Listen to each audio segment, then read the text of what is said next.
Assalamualaikum warahmatullahi wabarakatuh. Baru kali ini di kajian wilayah sini muncul seperti Bapak. Saya tanyakan, saat ini orang Islam terjebak dalam ranah yang menderita segala-galanya, artinya terbelakang. Mengapa konsep Islam ini ditinggalkan? Siapa yang memberi jalan simpang yang tidak karuan ini? Jumlah orang Islam bukan kepalang, tetapi misi Islam sama sekali nggak terwujud dalam dunia nyata. Apa sebabnya? Ini minta diberitakan kepada khalayak ini. Terima kasih. Tanyanya berat-berat ya kan? Kenapa kok umat Islam ini tertinggal di dalam seluruh aspek kehidupan? Saya ya riset terus. Pertama, ini mau tinjauan apa? Kalau mau tinjauan politik ya, tapi nanti ada ujungnya. Kalau Bapak dan Ibu punya pemimpin-pemimpin yang bagus, punya pemimpin-pemimpin yang nanti itu kayak anak-anak Bapak dan Ibu yang tadi mau menghafalkan Al-Quran, ngerti artinya, kemudian mau memperjuangkan Islam, kira-kira gimana? Kalau voting di DPR kira-kira menang atau kalah? Menang jadinya. Lah sekarang belum, wakilnya dikit, ya gitu. Kemudian lagi, apalagi ujungnya kenapa kita kalah? Secara ekonomi kita kalah, walaupun kita ini organisasi paling kaya. Tapi ada loh Pak, orang di Indonesia ini yang punya harta kekayaan sampai berapa? Berapa? 700 triliun satu orang, sak keluarga. Oh ya kan? Konglomerat 9 naga itu punya hartanya triliunan. Tadi itu Bill Gates hartanya berapa? 2000 triliun. Orang paling kaya berapa? Elon Musk hartanya berapa? 4000 triliun. Kalau saya yang punya, waduh, bisa keliling Indonesia ya kan, keliling dunia malah. Itu. Nah, kenapa umat Islam kalah? Kalau mau dijawab secara politik, ya tadi, umat Islam ini sukanya pecah-pecah. Nah, maka begini Pak, saya punya apa ya? Ini kita ini harus bersatu. Jangan sampai kita ini nggak bersatu. Ini nanti pimpinan Muhammadiyah misalnya membicarakan dengan baik. Kader-kader Muhammadiyah ini yang nanti masuk ke DPRD ini siapa? Aisyah ini ibu-ibu agar bisa membuat kebijakan politik yang menguntungkan Aisyah itu siapa? Agar enggak yang satu milih ini, yang satu milih ini, akhirnya kalah kabeh. Gitu. Nah, ya tidak perlu terang-terangan, tapi dibicarakan baik-baik. Siapa yang kira-kira kansnya paling bagus, kita dukung. Misalnya gitu. Yang paling baik, yang paling dekat dengan Muhammadiyah, kita dukung. Begitu caranya. Gak usah berantem. Wong politik itu harus rasional, jangan pakai perasaan. Wah, itu kok dia begini. Jangan, nanti berantem nanti. Nah, ini untuk ibu-ibu juga ini. Kenapa kok kalah, Pak? Ibu-ibu dan bapak-bapak silahkan bisa. Ini saya mau pakai data. Nanti kalau nggak pakai data nanti saya dikira apa? Sentimen, ya kan? Orang Indonesia itu mayoritas penduduknya Islam atau bukan Islam? Islam. Nah, IQ orang Indonesia itu berapa Pak? IQ-nya? IQ rata-rata itu 79. Padahal untuk bisa mikir normal itu IQ-nya harus berapa Pak? Iya 90, ya 80 udah oke lah. Lah Indonesia ini pas itu di bawahnya itu 79, namanya borderline. Borderline itu kalau sekolah kira-kira maksimal SMP. Bahkan kata istri saya itu SD itu, gitu. Silahkan dicek di Google itu nanti kan gitu, borderline. Nah makanya bagaimana? Ekonomi ini penting Pak. Ekonomi penting, jangan cuma iman takwa aja gitu. Karena yang diperintahkan oleh Al-Quran adalah ya ayyuhalladzina amanu ya ayyuhan nasu kulu mimma fil ardi halalan thayyiba. Wahai orang-orang banyak, wahai orang banyak, wahai manusia, kalian makanlah makanan yang telah dirizkikan oleh Allah itu yang halal dan baik. Loh gitu. Nah sekarang orang Islam ini mentang-mentang Islam, kemudian bagaimana tadi? Udah yang penting halal gitu kan? Sering dengar begitu? Ada nggak orang yang bilang yang penting bergizi gitu, ada nggak? Ah itu yang toyibnya nggak diperhatikan. Maka saya juga stres kadang-kadang kalau menghadapi anak-anak itu yang tadi, yang gizinya gizi buruk tadi itu. Tadinya saya bingung, ini anak-anak kok saya ajari menghafal kok lama ya. Kemudian saya tes IQ. Saya tes IQ ternyata banyak yang IQ-nya 70 ternyata. Tidak sampai 79, itu kan rata-rata. Kalau rata-rata 79 berarti ada yang 100, ada yang 70, betul Bu? Nah gitu, wong rata-rata. Nah berarti banyak yang IQ-nya di bawah 70. Oh gitu. Kan gawat itu. Nah kalau IQ ini yang guru-guru, kalau ibu-ibu ngajari anak-anak yang IQ-nya 70 gimana? Maka saya bilang begini, kalau ada ibu guru dibilang nggak ada anak bodoh itu, ibu percaya nggak? Dulu saya percaya nggak ada anak bodoh gitu. Sekarang saya koreksi, nggak ada anak bodoh itu di Eropa sana. Tapi kalau di Indonesia betul-betul ada. Saya sudah menjumpai gitu loh. Diajari ini nggak bisa, diajari itu nggak bisa, diajari ini nggak bisa. Kenapa? Borderline.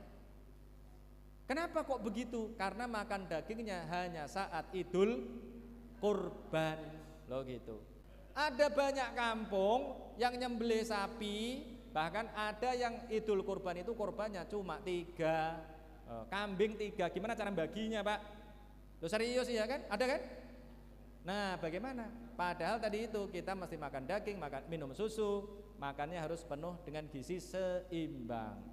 Nah ini yang belum. Kenapa kok nggak bisa beli daging Pak? Kenapa? Karena mahal. Mahal itu karena nggak punya duit, lah kan gitu. Nah berarti kita harus ngajari anak tidak hanya menghafalkan Al-Quran, tapi juga punya duit. Maka pondok saya bikin. Kenapa saya bikin pondok? Wong bapak saya itu sudah punya pondok, ibu saya sudah punya pondok. Kemudian pondoknya sekarang itu dikelola adik saya. Saya bikin pondok lagi, hanya 50 meter dari pondok yang lama. Saya bilang gini sama ibu saya waktu itu, waktu masih hidup, Bu, saya mau bikin pondok. Bukan berarti saya nggak suka pondok ini, saya bilang gitu. Tapi saya mau bikin pondok yang tidak hanya ngaji.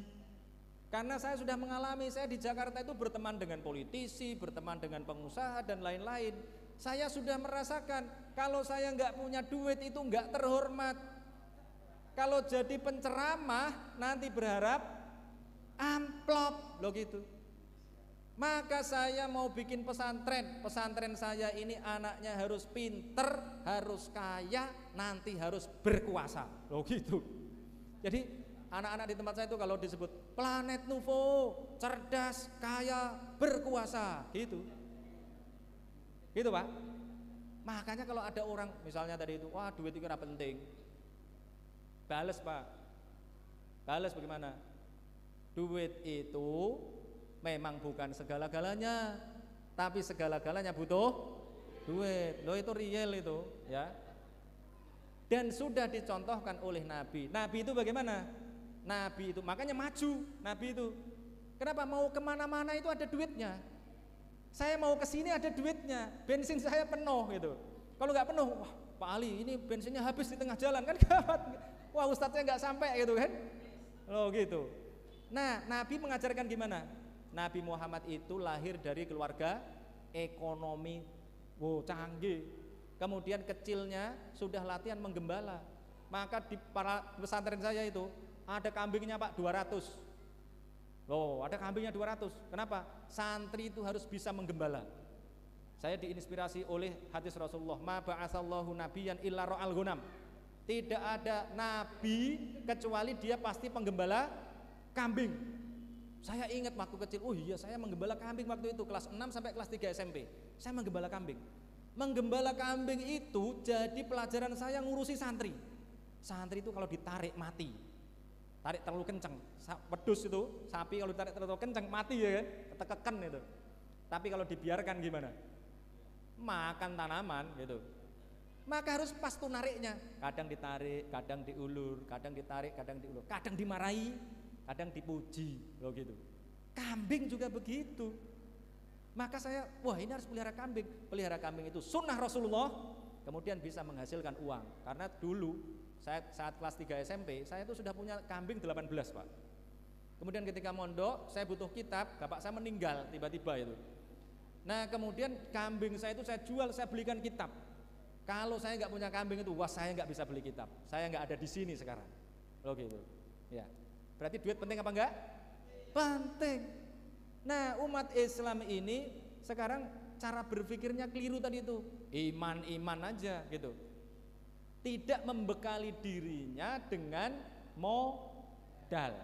Padahal Nabi Muhammad tadi saya katakan, sejak kecil dia dikirim ke Bani Sa'ad, disusui oleh Ibu Halimah As-Sa'diyah, di sana minum susu Bu Halimah As-Sa'diyah, di sana memerah kambing, susunya diminum, kemudian di sana ada buah-buah, dia makan dengan baik, dibayar oleh kakek Rasulullah, gitu, ya, gizinya cukup. Kemudian sampai dia itu profesional, umur 4 tahun, Nabi Muhammad itu sudah bisa menundukkan onta, saking kulinone.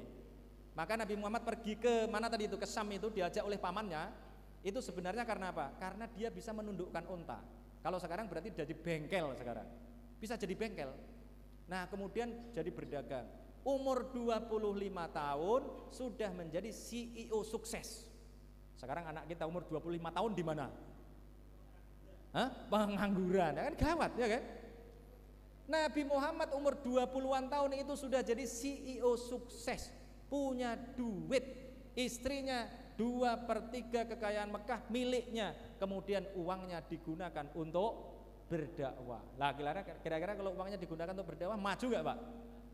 Itu kita punya sekolah, punya masjid bagus, itu dibangun dengan daun kelor atau dibangun dengan uang? Uang. Makanya Al-Quran mengatakan wajahidu bi amwalikum wa anfusikum. Berjihadlah kalian dengan harta kalian dan jiwa kalian. Nomor 1 loh Pak. Wajahidu bi amwalikum wa anfusikum. Gak ada itu wajahidu bi ababikum, gak ada. Berjihadlah dengan abab kalian, gak ada. Pak ngomong begini aja tok gitu misalnya. Nanti diundang lagi, wah kemarin gak ada amplopnya, udahlah gak usah datang misalnya gitu kan. Ya toh, gitu. Nah kalau saya nawari Pak Ali, nawari Pak Bambang misalnya, Pak Bambang ini saya siap nih ngajari guru-guru di sini. Pak Bambang pasti mikir, mantap betul ini Pak Ustadz, ya kan? Gagah kan Pak? Gagah, lah gitu. Maka gini kita mulai, yang belum bisa nggak apa-apa, tapi mulai berpikir bahwa kita ini harus punya ekonomi yang kuat. Kalau ekonomi kita kuat, maka politik kita akan kuat. Paham Pak? Ya kan? Bapak-bapak bisa nyalek itu butuh duit loh. Bukan untuk money politik Pak. Money politik itu murah. Ya, money politik itu murah. Kalau saya tadi melakukan pendidikan politik selama 12 tahun, kalau dihitung duitnya berapa? Saya hitung tuh duitnya kira-kira 12 miliar. 12 tahun itu kira-kira. Karena saya bangun gedung, saya tiap pagi, tiap sore itu ngajar. Kalau saya dibayar kira-kira bayarnya berapa? Wong saya pernah kok ceramah hanya 1 jam, misalnya dikasih 20 juta ya pernah. Pernah saya 1 jam Pak, dikasih amplop segini, cuma segini. Ada junior saya, bang ini duitnya kok biasanya tebel, ini kok cuma segini gitu. Ya coba aja kamu buka, dibuka Pak, dolar Pak, $3.500. Berapa itu? Pernah, makanya ya alhamdulillah ya, alhamdulillah. Nah tadi itu kita harus berusaha untuk menjadi orang-orang yang berdaya. Makanya nih mestinya ini anak-anak muda ini yang ada di sini. Nih anak-anak mudanya kan sedikit. Nanti boleh juga itu. Nanti saya latih kewirausahaan. Biar tidak hanya jadi anak-anak yang menghafalkan Al-Quran, tapi juga punya usaha, punya uang, begitu. Kalau pinter, punya uang, nyalek, ya kan Pak? Nyalek, kan harus punya uang. Pergi kemana-mana kan harus pakai duit. Gak mungkin datang ke orang-orang kok gak ada duitnya kan, gak mungkin, ya kan? Misalnya harus ada jajan, bayari misalnya. Masa caleg nggak bayari, misalnya gitu. Nanti disin-isin orang kan. Nah, itu nanti bisa membuat politik umat Muhammadiyah ini menjadi lebih baik. Kalau bapak-bapak punya wakil di DPR, punya bupati misalnya, kalau tadi itu, kalau mau membangun gedung, nambahan gedung, gampang kan, tanda tangan, oh ini alokasi anggaran untuk Muhammadiyah. Ya kan? Betul Pak? Oh itu kan, udah ada anggarannya gitu. Kenapa? Udah ada wakil kita di situ. Nah begitu. Jadi kuat, politiknya kuat. Kalau politiknya kuat, nanti bisa membuat kebijakan ekonominya jadi tambah kuat, muter lagi. Nah kalau sekarang lemah, makin lemah. Kalau kita tidak mau kuat, tidak mau lemah, maka ini harus urunan dulu kita ini. Di sini harus urunan dulu kan Pak? Urunan agar makin kuat, nanti dihitung, nanti punya wakil, nanti baru makin kuat. Ya begitu caranya. Jadi harus bersatu. Kemudian kita mengusahakan punya duit seperti Rasulullah dan Ibu Khadijah. Saya kira itu ya. Wah ini sudah lewat jauh ini. Lewat jauh Pak ya. Semoga tidak membuat Ibu kapok ngaji, tapi insya Allah makin semangat. Wabillahi taufiq wal hidayah. Kalau ada anak-anak ya yang tidak sekolah di sini atau di mana punya saudara-saudara mau menghafalkan Al-Quran, bisa dikirim ke tempat saya agar bisa jadi kader Muhammadiyah, nanti balik ke sini bisa ngajar di sini, bisa ngajar di mana-mana. Kalau punya uang silahkan bayari sendiri. Kalau nggak punya uang saya yang bayar. Alhamdulillah, insya Allah. Wassalamualaikum warahmatullahi wabarakatuh.